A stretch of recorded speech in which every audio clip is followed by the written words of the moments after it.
My name is Karine. God bless you and welcome to my channel. So today I will talk to you about some of the things that I do to start my day. My day starts in the evenings with my bullet journal. So what I do is I go over what I have to do for the next day and I put it on my bullet journal. I also like to reflect on how my day has gone. So in the evenings, I like to reflect on the things that I was able to accomplish and anything that I have to migrate to the next day. That's when I do it during the evenings. So typically my morning routine starts the night before in the evening with my bullet journal, going over the things that I've done, that I've accomplished on the day of, the things that I need to move to the next day. And I also like to see and reflect. That's why I do the reflection, because on the reflection I go over the things that I didn't do and I reflect, why did I not do them? Was it because they were not that important? Was it because I had too much on my to-do list and I didn't calculate my time very well? Was it because the energy level eventually, was on the low? I like to reflect on what happened.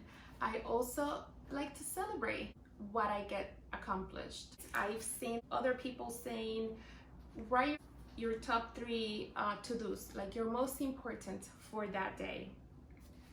And if you want to simplify it even more, out of those top 3, do a top 1, because if there is one thing that you definitely absolutely have to get done on that day, in case something comes up and you have to cancel meetings or some of the tasks might not be able to get accomplished on that day, what is the one thing that you have to do and that you will feel comfortable and fulfilled? So that's how I start my mornings. I actually start the night before with my bullet journal. Now, let's talk about the day off. So in the mornings, I love waking up very early. Typically between 5 and 5:30 in the morning. That's when I like waking up. My child is still asleep.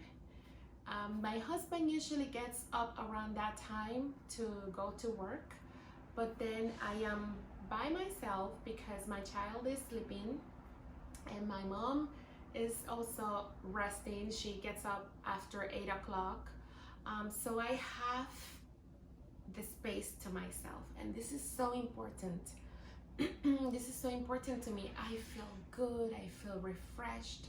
So when I get up, I pray, I talk to God, I thank God for the day, and I connect with God spiritually.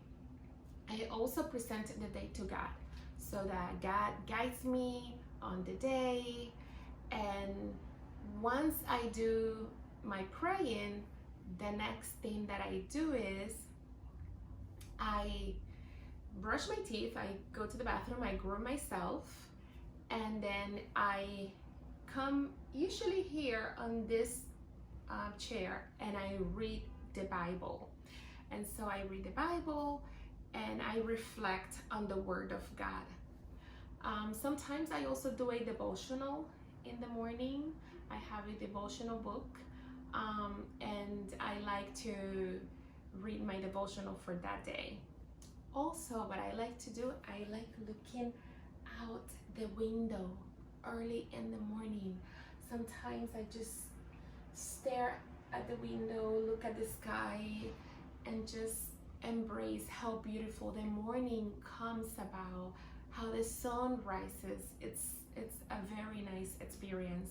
So that's why I love waking up and starting my mornings really early.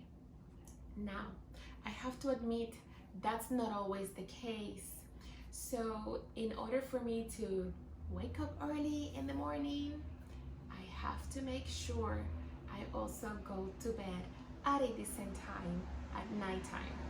So ideally, I like to go to bed at 9 p.m. Lately, it has not been consistent because I am taking some courses, and actually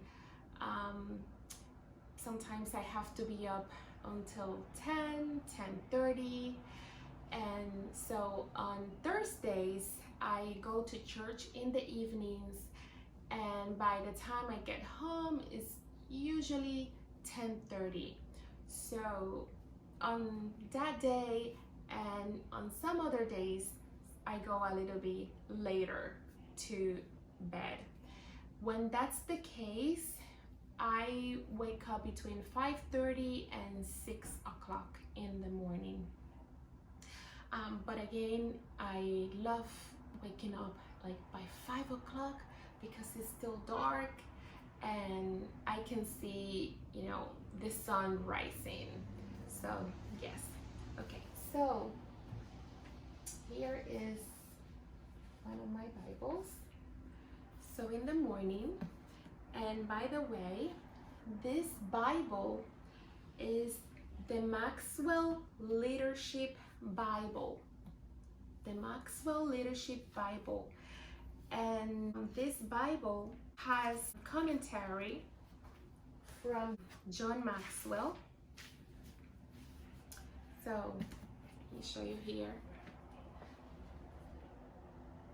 The Leadership Bible, see? John Maxwell. So it's the New King James Version. This is the New King James Version, but it has commentary from John Maxwell about leadership throughout. And it's beautiful and I love it and it inspires me.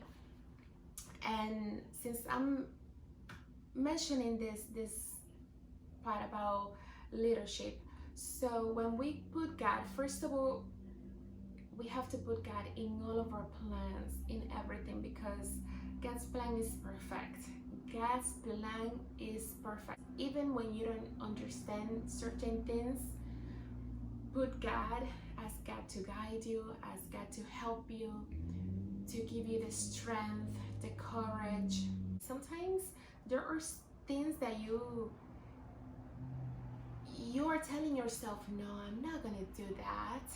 It's not gonna be good enough.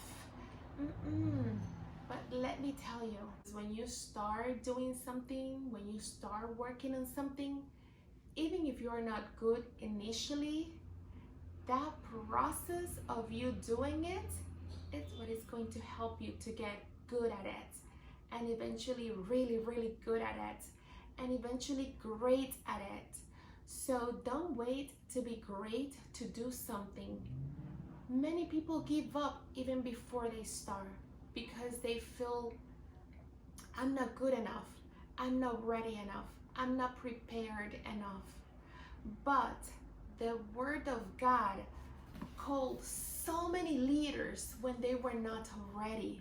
Moses, for example, was one of them when God called him. And Moses was giving God so many excuses and saying, I'm not ready, God. I'm not ready. I don't know how to talk. Can you believe that? And God says, listen, I'm the one calling you. Okay? So even when you feel those doubts, just trust. Just surrender to the bigger power of God. Because in your own strength, you might not be able to do it. You might not be able to accomplish it. But in God's strength, you will be able to do it. Okay? The Word of God says, I can do all things in Jesus Christ who strengthened me. So every time that you're feeling doubtful, every time that I'm feeling doubtful, I think of the Word of God. And I think my strength comes from God. It comes from God. It's not my own. It's not my own. And it's also learning to be kind to yourself in the process. And it's also learning to have a sense of humor about it.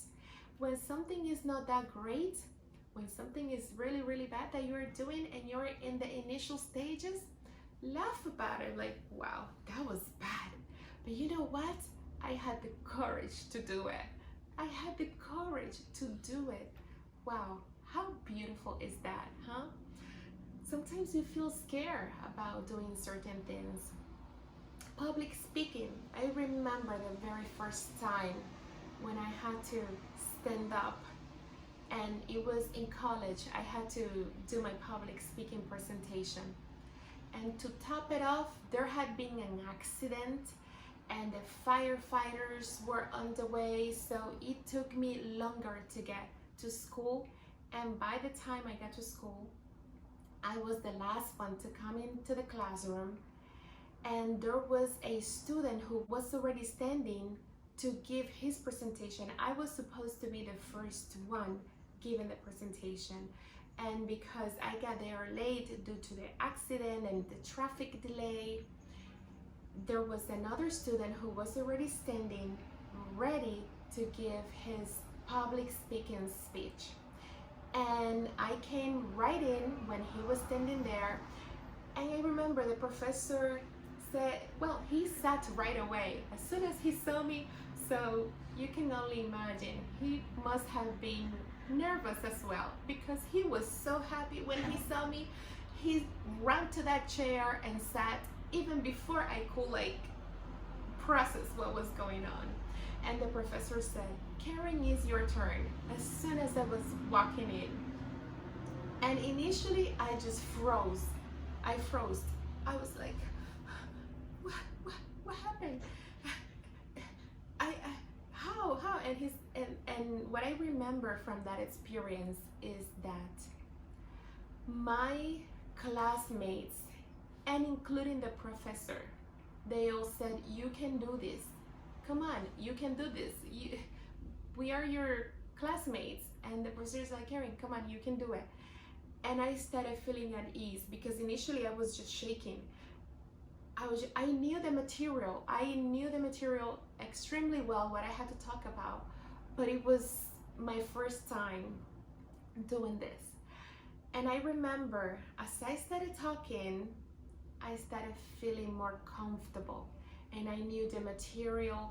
And that's also very helpful when you have to talk about something. Do some research, do some practice, and that will help you. That will, once you know your material, that's a point on your favor, okay? And then the nervousness starts taking care of itself. It starts going away. So I remember when I started talking, I just started talking so comfortably, showing things on the whiteboard, and the time even went over of what I was supposed to, of the time that I had to present, and the professor, everybody they enjoyed it. They enjoyed it, and they started asking me questions, and I knew the answers to those questions. And by the time I finished giving my speech, I felt good. I was like, oh, I like this. It was not as bad.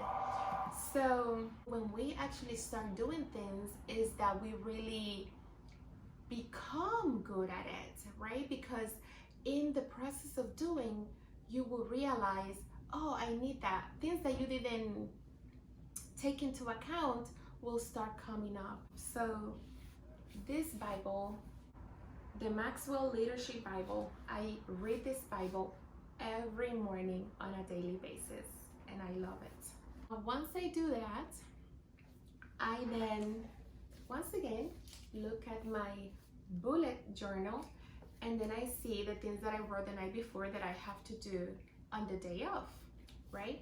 And I work from there.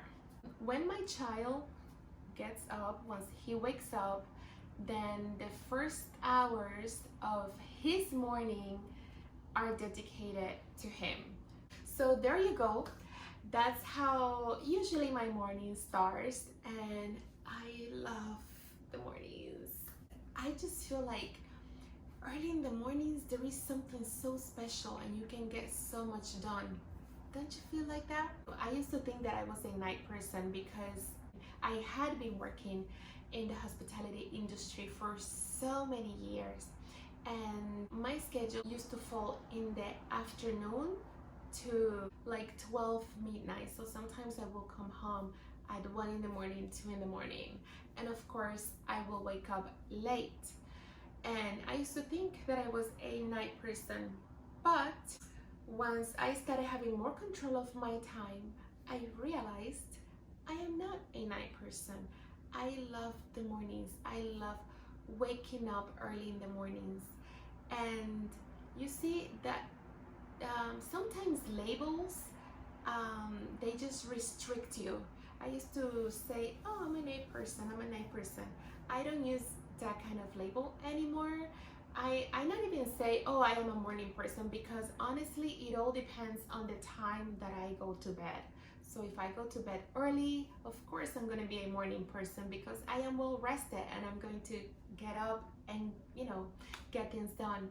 But if I go to bed late, very late, and I get up very early, I'm not going to have as a clear of a mind as if I would have gone to bed early. So if you go to bed very late and then wake up very early, then of course you're going to say, oh, I'm not a morning person, because you are not fully rested. So try going to bed early and then waking up early, and you will see. All right, so I don't label myself. I don't say I'm a morning person or a night person. I love the mornings and I prefer to wake up early in the morning because I am so much more productive and I love it. Okay, sometimes depending on the situation, there might be times that I may have to go to bed later, and therefore if it's within my control to adjust that time and get up later to compensate for that time of sleep, then I will do it. That's the sweeper passing by. Okay, let's wait a moment. Okay, I think it's gone. So, as I was saying, it all depends on the time that you go to bed. So if I go to bed late, I will not be a morning person. I will want to wake up later. If I go to bed early and I am able to rest and sleep from an early time in the evening to early morning, then of course I'm going to be a morning person. So if it is within your control to go to bed early, then do it. I understand sometimes that's not possible because not everybody has a 9-to-5 job, or not everybody has full control of their time. For so many years, I worked late shift and I had to go to bed very late, and therefore I also wanted to wake up very late. And I used to think that I was a night owl. No, I'm not. Just adjust your time and make it work for you. All right, well, thank you so much for watching, and please subscribe.